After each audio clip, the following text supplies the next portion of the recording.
जिला कलेक्टर मिताली सेठी कहती हैं, एक सटीक मतदाता सूची तैयार करने के लिए चुनाव आयोग के विशेष गहन पुनरीक्षण अभियान के तहत एसआईआर मैपिंग का काम चल रहा है। जिले में 12 लाख से ज्यादा मतदाता हैं, लेकिन सतपुड़ा क्षेत्र के कई परिवार रोजगार की तलाश में पलायन कर गए हैं, जिससे उनके आंकड़े जुटाना प्रशासन के लिए एक बड़ी चुनौती बन गया है। नंदुरबार मध्ये आता इलेक्शन कमिशन मार्फत सिस्टमॅटिक इंटेन्सिव्ह रिव्हिजन SIRचा प्री SIRचा आमचं काम डिस्ट्रिक्ट मध्ये आता चाललंय आणि प्री SIR मध्ये मॅपिंग जे आम्ही करत आहोत ते जवळपास 80% आमचं काम संपलंय डिस्ट्रिक्टचं.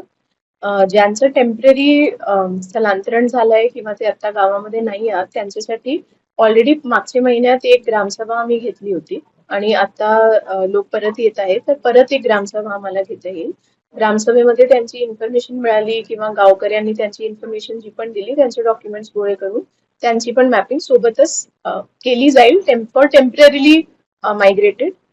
परमनंट मायग्रेशनचं जे आमचं एक एलिजिबिलिटी आहे ते ऑर्डिनरीली रेसिडेंट फॉर 6 months आणि त्यांना वोटर ग्राह्य धरला जात आहे. तर त्यामुळे परमनंट आणि टेम्पररी मायग्रेशन मध्ये थोडा फरक असतो. पण हंगामी काळासाठी ज्यांचं स्थलांतरण झालं त्यांचं नक्की ते आले की परत आम्हाला एक ग्रामसभा घेता येईल आणि त्यांची माहिती घेऊन त्यांची मॅपिंग करता येईल.